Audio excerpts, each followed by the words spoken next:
আজকে কর্মসূচির উদ্দেশ্য কারা কারা উপস্থিত ছিল, আপনি কি চাইছেন? বিসমিল্লাহির রহমানির রহিম। আজকে 9 এপ্রিল 2025 মুর্শিদাবাদ জেলার সদর শহর বহরমপুর টেক্সটাইল মোড়ে জমিয়ত উলামা হিন্দ মুর্শিদাবাদের পক্ষে আহ্বান করা হয়েছিল ওয়াকফ কালা কানুন যে হয়েছে তার বাতিলের দাবিতে। আমাদের মূল উদ্দেশ্য যে ভারতবর্ষে যেদিন থেকে মুসলমান এসেছেন সেই দিন থেকেই কবরস্থান, ঈদগাহ, মসজিদ, মাদ্রাসা, খানকা, তবলিগ জমিয়তের জমি আমাদের আছে, সেগুলি সব ওয়াকফ জমি। কিন্তু মোদিজি উভয় কক্ষে সংখ্যাধিক্যের ভিত্তিতে আইন পাশ করিয়ে নিয়ে রাষ্ট্রপতির সই করিয়েছেন। আমাদের যিনি সর্বভারতীয় নেতা মৌলানা আরশাদ মাদানী সাহেব দামাত বরকাতুহুম, যিনি দারুল উলুম দেওবন্দের প্রধান শিক্ষক ও সর্বভারতীয় জমিয়তের সভাপতি, তিনি সুপ্রিম কোর্টেও গেছেন। তা সত্ত্বেও আমরা কিন্তু একবারে গ্রাম বাংলা থেকে আমরা কদিন মেহনত করে মুর্শিদাবাদ জেলায় সদর শহরে জেলা স্তরের সভার আমরা শুভ সূচনা করলাম। আমাদের ঊর্ধ্বতন কর্তৃপক্ষের নির্দেশ যা আসবে আমাদের জন্য আন্দোলনের এই কালা কানুনের বাতিলের দাবিতে যা আমাদের আত্মত্যাগ করতে হবে তাই করব। আমরাকে যদি জেল ভরা আন্দোলন করতে বলা হয় তাই করব। আমাদেরকে যদি লাগাতার কন্টিনিউ যদি ধর্না বিক্ষোভ করতে বলে তাও করব। কিন্তু যতদিন পর্যন্ত আইন মোদিজি প্রত্যাহার না করবে আমরা কোনো মতে আপোষ করব না।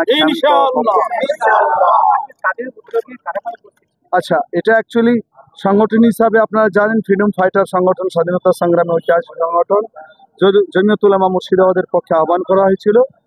জেলা কমিটির পক্ষে আহ্বায়কের নাম দেওয়া হয়েছিল মৌলানা আবু বকর কাসেমি এবং আমি মুফতি মোহাম্মদ নাজমুল হক সাধারণ সম্পাদক।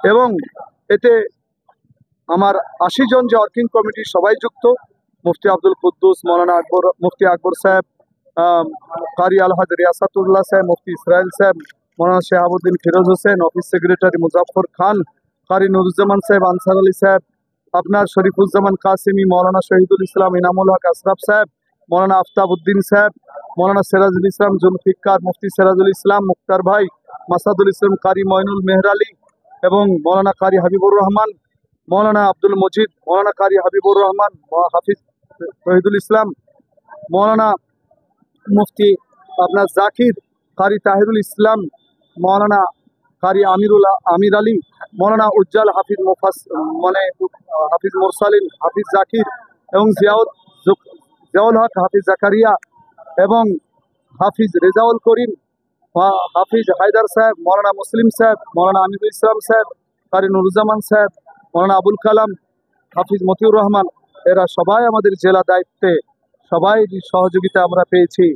এবং আমাদের জেলার নবজওয়ান সেবা করেন মৌলানা আব্দুর রাজ্জাক, তিনিও আমাদের সর্বান্ত খোঁজ নিয়েছেন।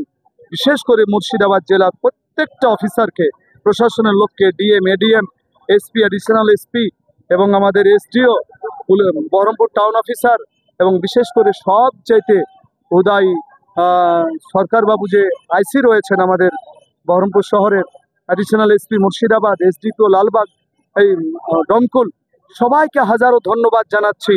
এবং আমার বিশ্বাস আমাদের অনুরাগীরা শান্তি শৃঙ্খলার সঙ্গে যেমন এখানে ছিলেন, বাড়ি যা পর্যন্ত শৃঙ্খলা বজায় রেখে যাবেন এই আশা করছি। তাদের পৌঁছানোর মানে গুড অ্যারাইভাল যতক্ষণ না জানতে পারছি আমরা জেলা টিম আমরা এখানে আছি এবং আগামী দিনে আন্দোলন চালিয়ে যাব তার দৃঢ় প্রতিজ্ঞা করে ধন্যবাদ জানাচ্ছি।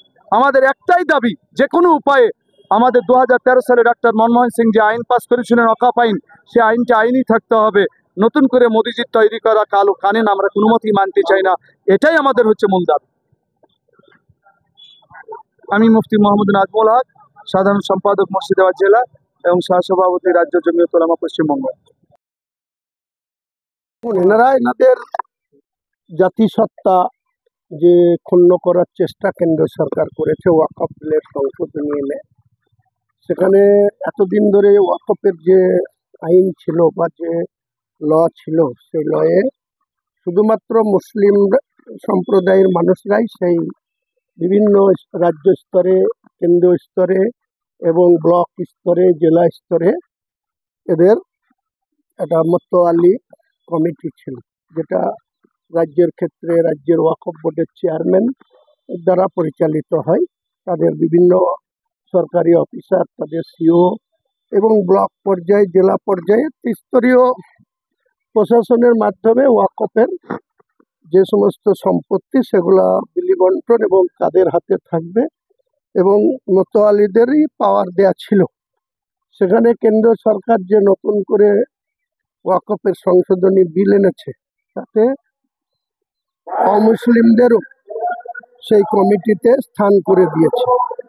সেটাতে খুব একটা অসুবিধা হওয়ার কথা ছিল না, কিন্তু ইতিমধ্যে এই আইনকে পাশ করানোর পর ভারতবর্ষের সরকার বিভিন্ন রাজ্যে যেভাবে ইতিমধ্যে ইউপিতে কয়েকটা জায়গাতে কবরস্থান সেখানে ভেঙে দেওয়া হয়েছে, কবরস্থানকে মুক্ত করা হয়েছে, কবর যাতে না দেওয়া হয়, এমনকি কিছু মাজার মসজিদ সেগুলাকেও আক্রান্ত হতে হচ্ছে।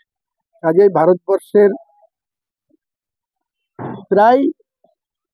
ভারতবর্ষে আজকের দিনে 30% উপর মুসলমান। বাংলাতে তো একাই 36% মুসলমানের বাস, এই মুর্শিদাবাদ জেলা 72% মুসলমানের বাস। তারা কোনোদিন তাদের সম্পদে এইভাবে হস্তক্ষেপ হবে? মুসলমানরা যাদের সম্পদ মুসলমানদের জন্যই ব্যবহারের জন্য ওয়াকফকে দান করে দিয়েছে, সেই সম্পদ যদি কেউ কেড়ে নেওয়ার চেষ্টা করে বা তারা অযাচিত হস্তক্ষেপ করে বা যে মোতোয়ালি কমিটিতে যদি অমুসলিমদের মেজরিটি এনে দেয়, তাহলে আগামী দিনে তো আশঙ্কা থেকেই যায় যে তাদের সম্পদগুলোকে এই আইনকে প্রয়োগ করে জবরদখল করা হবে। এই উদ্দেশ্যে তারা কেন্দ্র সরকার এটা অ্যামেন্ডমেন্ট করেছে বা সংসদে এনেছে। তাই মুর্শিদাবাদের সংখ্যাগরিষ্ঠ মুসলমান সম্প্রদায়ের মানুষ বিভিন্ন প্ল্যাটফর্ম থেকে তারা তাদের সম্পদকে রক্ষা করার জন্য এই আন্দোলন শুরু হয়েছে, আগামী দিনে চলবে। সেই সঙ্গে সঙ্গে আমরাও সুপ্রিম কোর্টের কাছে এই যে সংশোধনী বিল সদ্য কেন্দ্র সরকার এনেছে সেটার রিভিউ করার জন্য আমি ব্যক্তিগতভাবে 3 জন আইনজীবীকে নিয়োগ করেছি। আমি যাবতীয় ডকুমেন্টস পাঠিয়ে দিয়েছি আমার আইনজীবীর কাছে।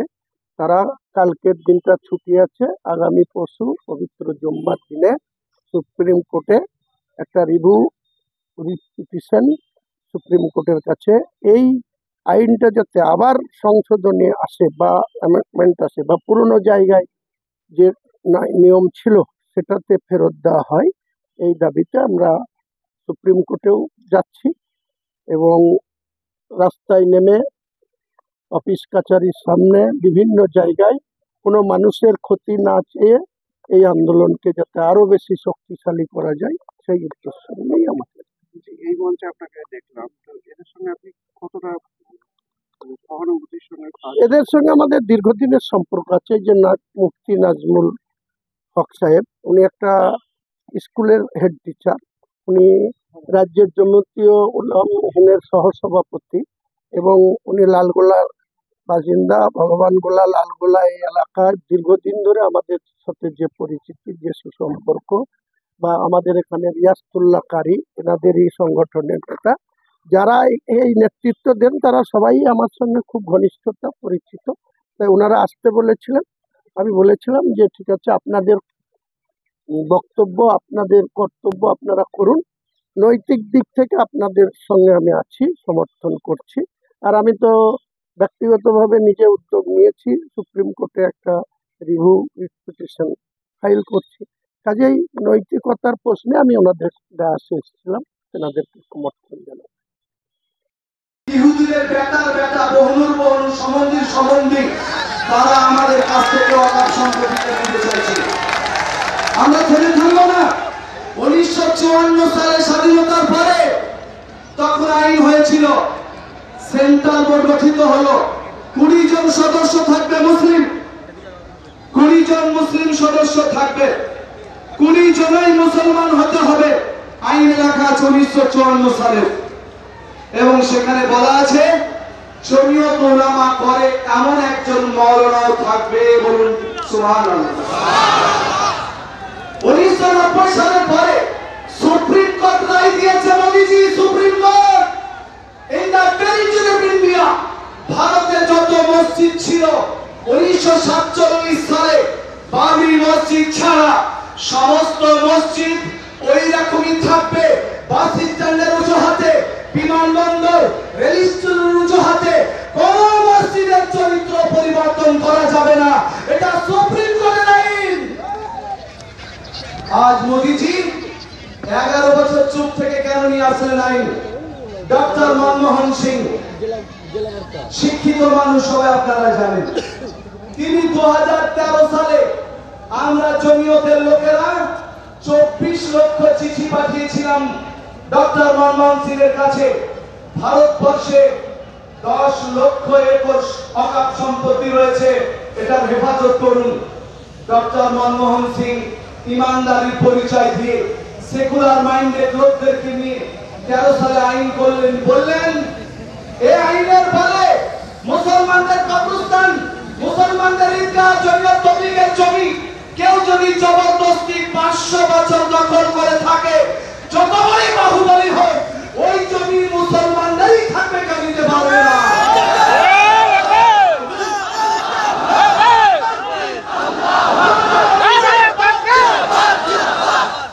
ধন্যবাদ। ডক্টর মনমোহন সিং চলে গেলেন 14 সালে, 56 ইঞ্চি ছাতিওয়ালা এলেন। আমার বুঝে আসে না, মাপলে 56 হবে না। বলছেন সাহসিকতার দিক দিয়ে 56 ইঞ্চি, সাহসের দিক দিয়ে যে লোকটা মসুরির ডাল খায় না, পেঁয়াজ খায় না, মুরগির ডিম খায় না, মুরগি খায় না, গরু উঠে নামি দিব না। কিন্তু আমরা যে জাতিটা উঠকে ময়ে চড়ে বিসমিল্লাহ আল্লাহু আকবার বলে 5 ঘন্টার মধ্যে শেষ করি, পা পর্যন্ত চুষে শেষ করি, সেই জাতিটা মাথায় রাখবেন। এই যে তিনি দেখলেন ভারতবর্ষের কোটি কোটি মূল্যবান সম্পত্তি শিল্পপতিদের দখলে। ভারতবর্ষের 1 নম্বর বড় লোককে, যার বোর হাতে এরকম মোবাইল রয়েছে 5 কোটি টাকা দামের, যার 60 লক্ষ টাকা দামের চুলের খোপাটা পরে, তার লজ্জা লাগে রোজ যে আমরা যে বাড়িটা করেছি 7,500 কোটি টাকা দিয়ে, সেটা মুসলমানদের একটা এতিমখানা ছিল, 1.5 কোটি টাকা দিয়ে কিনেছে। ওটা মোদিজির আপন ভাইরাল হয়। তাই তাকে বাঁচানোর জন্য আজও বোম্বাই কোর্টে তার বিরুদ্ধে কেস চলছে। তার নাম আম্বানি, নীতা আম্বানি, তাদের বিরুদ্ধে ইন্টালিয়া বিল্ডিং। কলকাতার রাজভবন অকাপ সম্পত্তির উপর রয়েছে 100 বিঘা জমি। ভাড়া কত টাকা দেয় ভাই? ভাড়া কত টাকা? 100 বিঘা জমি কলকাতায় ভাড়া কত টাকা? মাত্র 500 টাকা। মোদিজি 500 টাকায় যদি 100 বিঘা জমি পাওয়া যায়, I have come very poor family, গরিব জেলার লোক, গরিব পরিবারের। কলকাতা, গোটা কলকাতাটাকে আমরা মুর্শিদাবাদের লোক ভাড়া নিতে পারবো যদি 500 টাকা করে হয়। 33টা রেল স্টেশন বা রেল লাইন অকাপ জমির উপর দিয়ে চলে গেছে, ক্রীড়াঙ্গন অকাপ জমির উপর দিয়ে গেছে। পার্লামেন্ট করেছো, তাতেও কিন্তু অমিত শাহ বলেছে ইংরেজ পার্লামেন্ট করে গেছে, ওই আইন পরিবর্তন হবে না। ইংরেজ চলে গেলে ইংরেজের আইন কেন পরিবর্তন হবে না? ইংরেজে তোমরা ভাতিজা নাকি? ওই পুরাতন পার্লামেন্টটা আমাদের অকাপ জমিতে রয়েছে। কাজেই মাথায় রাখবেন, বাড়ির কাজটাকেও বুঝুন। একজন এমপি ছিলেন, খোদা মানতেন না, আমাদের কবরস্থান বহরমপুরে কালবারো ময়দান ঘেরেছেন, 50 বিঘা জমি।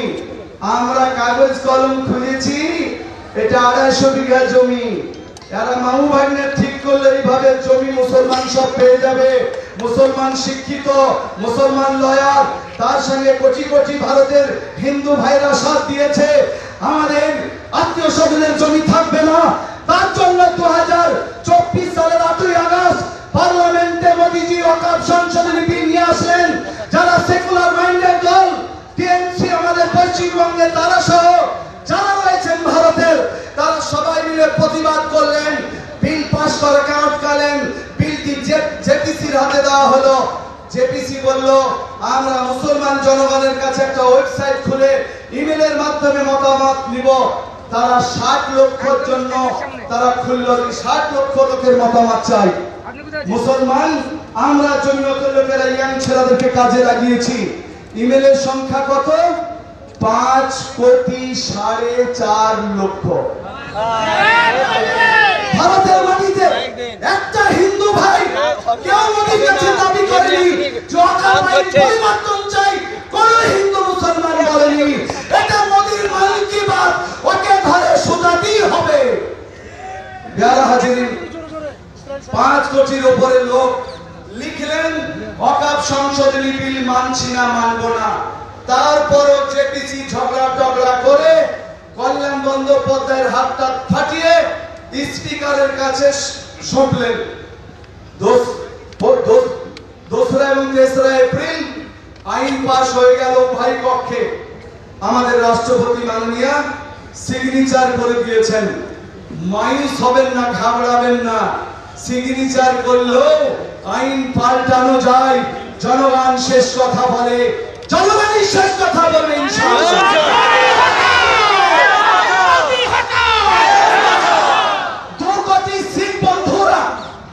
কৃষি আইন পাস হওয়ার পরেও তারা যদি আন্দোলন করে 2 কোটি শিখ বন্ধুরা কৃষি আইন কান ধরে প্রত্যাহার করতে বাধ্য করতে পারে, তা আমরা 25-30 কোটি হিন্দু ভাইরা 25-30 কোটি শিখ ইসাই আমাদের সাথে আছে। আমরা 60-70 কোটিতে মোদিজি আর যোগীজি আর ওই যে আর একটা টাকলু আছে, একবার টাকায় আর টাকাই না, নামটা নেব না।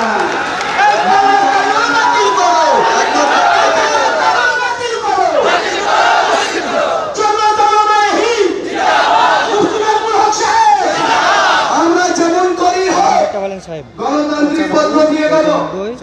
আমরা ইনশাআল্লাহ মুফতি আব্দুল কুদ্দুস সাহেব সহ বিশেষ ট্রেনিং এ দিল্লি যাচ্ছি, কদিনের মধ্যে দোয়া করবেন। কুরবানি পর্যন্ত আমাদের কাছে নির্দেশ, ঠান্ডা গরম মিশিয়ে পাবলিককে, আমাদের জনগণকে, সম্প্রীতি মনা লোকদেরকে সচেতন করুন ওয়াকফ সম্বন্ধে। কুরবানি পর্যন্ত কিছু যদি না হয়, সুপ্রিম কোর্টের শুনানি শুরু হবে ইনশাআল্লাহ 2 দিন পরে। তারপর কুরবানির পরে আন্দোলনের দ্বিতীয় ধাপ শুরু হবে। শুরুতেই তরমোড়া নয়, এইখান থেকে আন্দোলন শুরু হলো। মুর্শিদাবাদ থেকে ইংরেজদের বিরুদ্ধে লড়াই শুরু হয়েছিল, এখান থেকে শুরু করলাম। এমন আন্দোলন করবো ইনশাআল্লাহ মোদিজির পার্লামেন্ট পর্যন্ত হয়ে যাবে।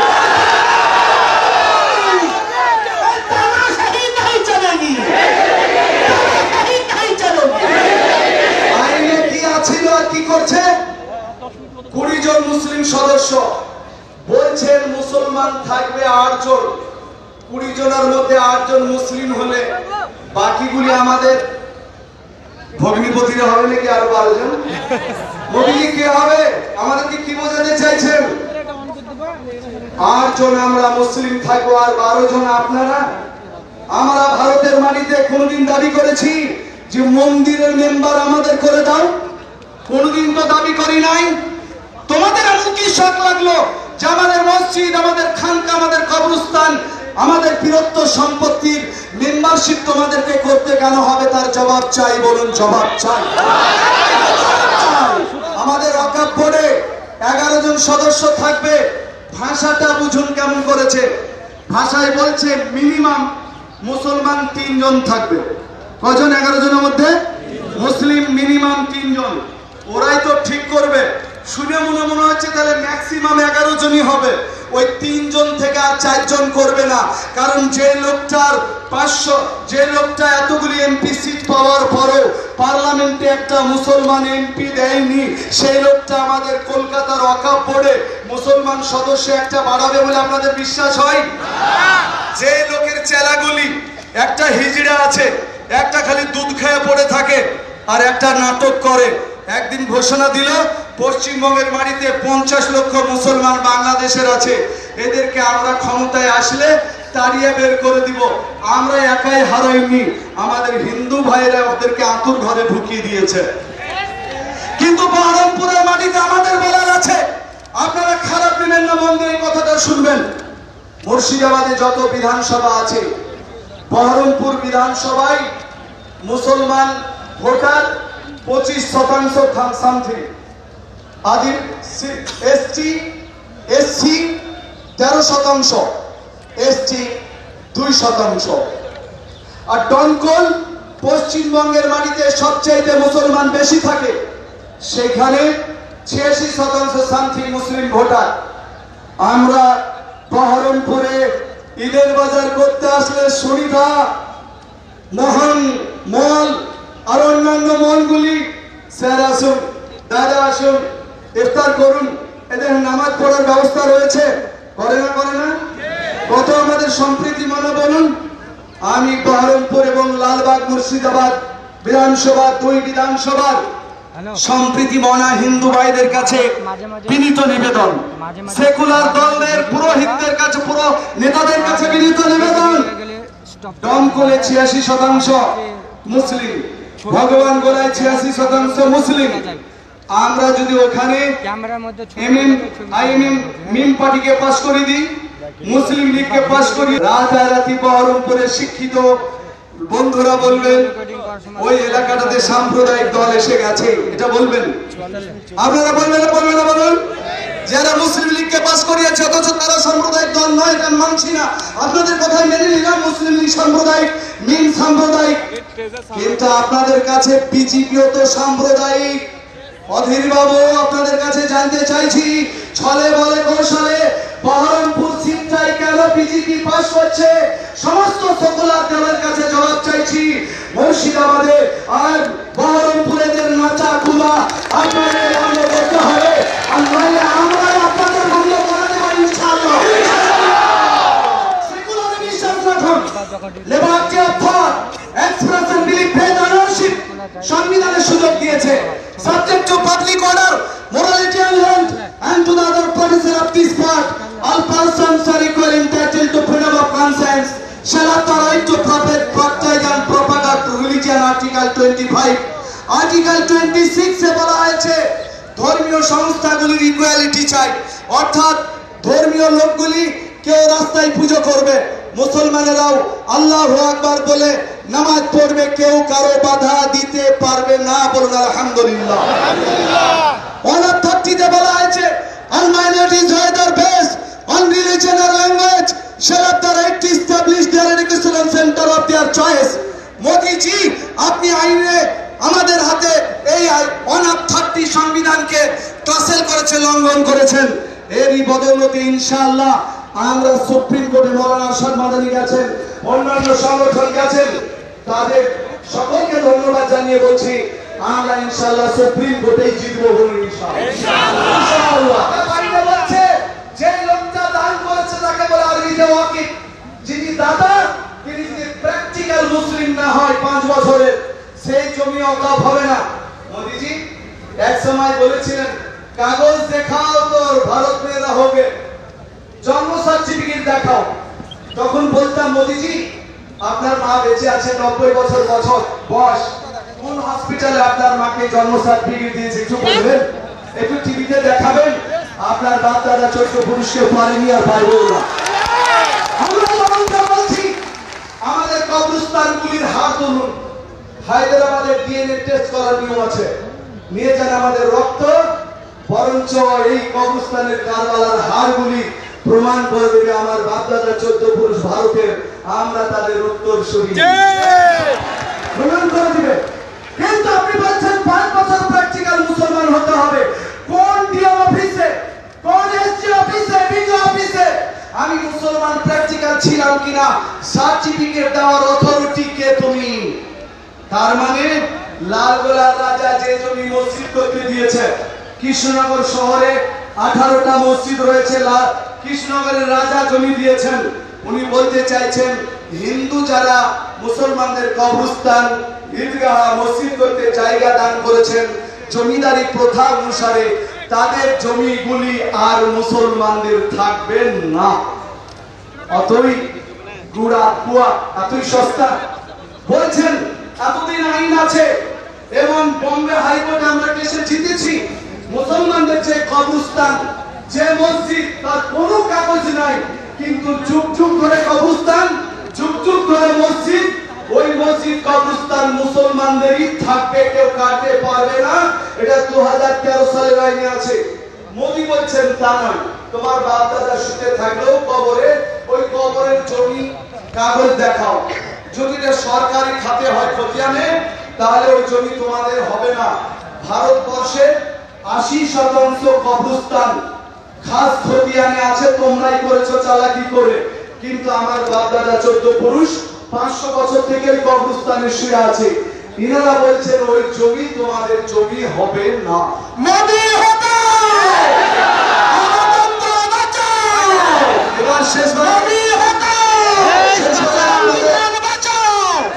শেষ বেলায় আপনাদের বলতে চাই, আমরা কিন্তু মৃত কবরে যারা রয়েছেন এতটা শ্রদ্ধা করি, কোনদিন জুতো চপ্পল পরে আমরা কবরস্থানে যাই? আমরা হতে পারি নানা ছোটখাটো মতদর্শী, মানে একটু আমরা দূরে আছি, কিন্তু সবাই একমাত্র কবরস্থানকে আমরা সম্মান করি।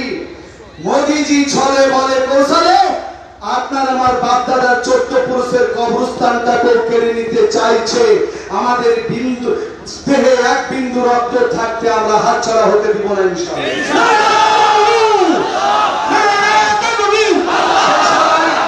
শেষ বেলায় উনি তার নাম দিয়েছেন, সারা পৃথিবীতে এছাড়া ভুটান ছাড়া সারা পৃথিবীতে আমাদের ওয়াকফ জমি রয়েছে, আর ইতালির ভ্যাটিকান সিটি ছাড়া সারা পৃথিবীতে ওয়াকফ সম্পত্তি রয়েছে। কোথাও নাম ওয়াকফ প্রপার্টি, ওয়াকফ বোর্ড, ওয়াকফ কাউন্সিল, এরকম নাম সব জায়গায়। আমাদের হাদিস কোরআনের খানে ওয়াকফ, বহু বছরে বা পুরান নামে আওকাফ ইত্যাদি নাম। এই মোদিজির খেয়ে কাজ নাই। একটা কুইজ আপনারা করলে আপনারা জানতে পারবেন, ভারতবর্ষে এমন এমএ পাস করা লোকের নাম বলুন যার কোনদিন শিক্ষক নাই, কোন ক্লাসমেট বলেনি যে আমার সঙ্গে পড়েছে, তার নাম মোদিজি। যার কোনো ক্লাসমেট নাই, যার কোনো শিক্ষক নাই, কিন্তু টাকলুবাবু সার্টিফিকেট দেখাচ্ছে দিল্লি ইউনিভার্সিটি থেকে এমএ পাস। ভিতর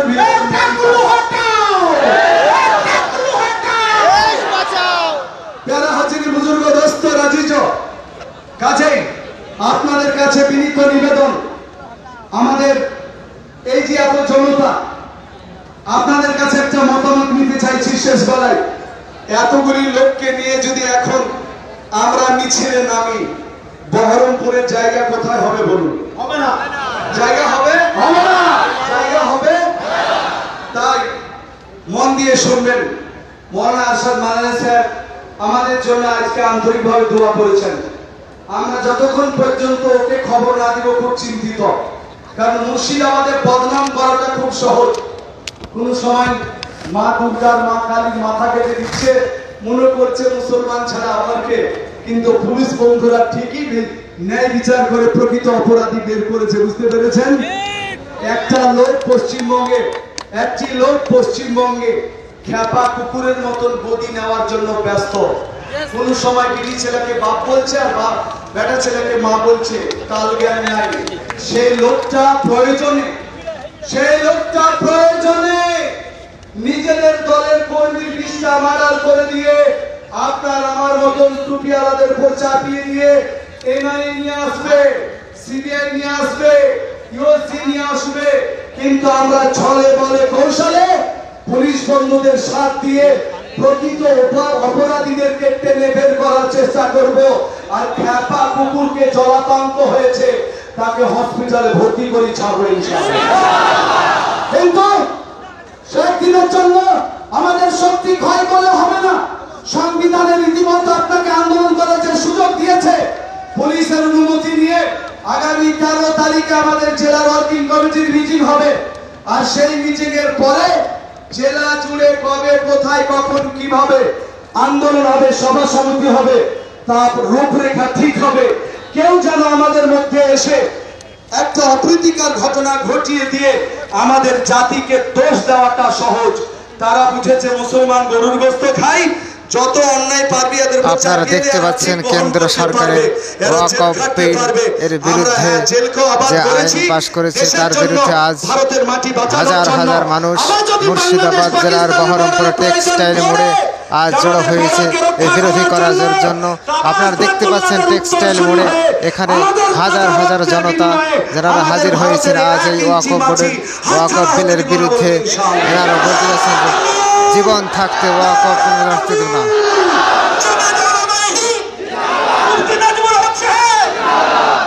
আমরা একটা প্রত্যয় নিয়ে, শপথ নিয়ে আমরা ধীরে সুস্থে ফিরবো। রাস্তায় ফিরার সমাজে আর কোন স্লোগান হবে না।